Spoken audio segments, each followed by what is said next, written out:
Okay, in this video, I'm going to just show you a few little skills that might come in handy as well. They are counting the number of times a record appears, for example, the number of times the room appears in the room booking system.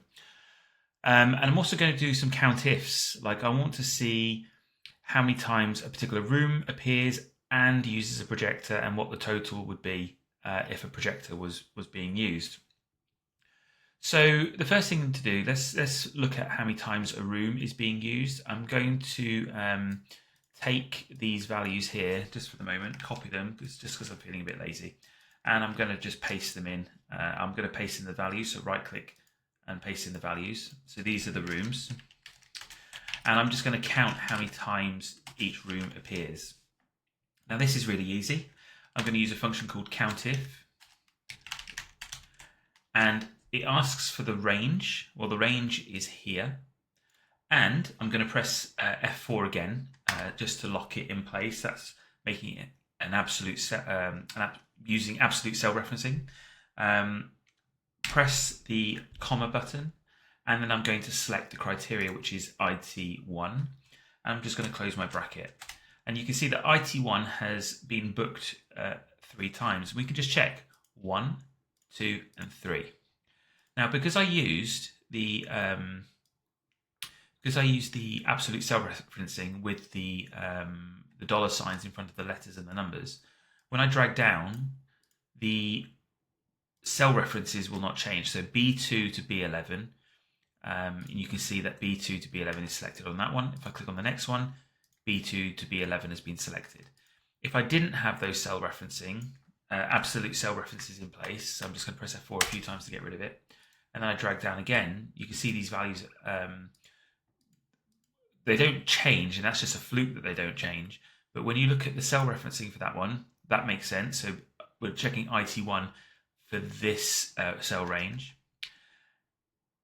IT2, we are checking the cell references down at the bottom here, and you can see it's not including the top criteria, it's including one that isn't part of the data set. By the time I get to IT6 and I look at the cell range, you can see it's ignoring all of these ones up here. And again, it's just a fluke that that's happening. But if I change this to IT1, you can see that IT1 is now only showing up twice, even though the correct answer should be 3. So by using absolute cell referencing, so I highlight that, press F4, press enter, and drag down, you can see I now get 3 as I should do for IT1. I'm just going to change that back to IT6. So countif, you can count how many times something appears within a range based on a criteria. So our range was the room, and the criteria was the room name. So that's the first skill.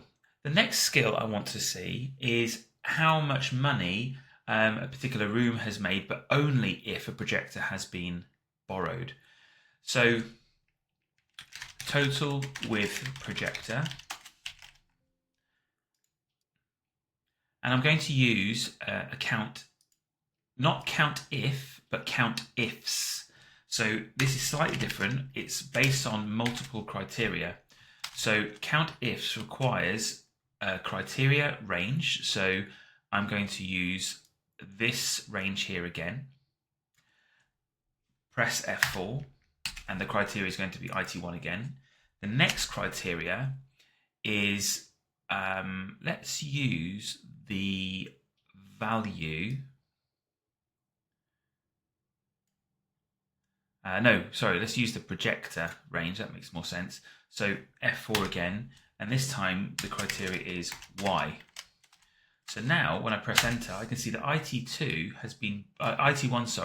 has been booked twice with a projector, and we can just check. So IT1 with a projector once, IT1 with a projector, once here but no projector, so that's not going to count, and IT1 over here as well with a projector. So yeah, the correct answer is 2. If I drag that down, I can now see that IT2 has been booked once with a projector, even though it's been booked twice.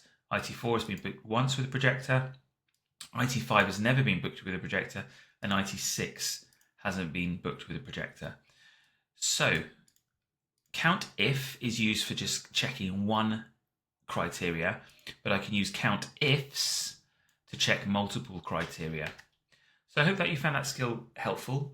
Just a short 5-minute video there, and yeah, I'll keep doing some videos for you.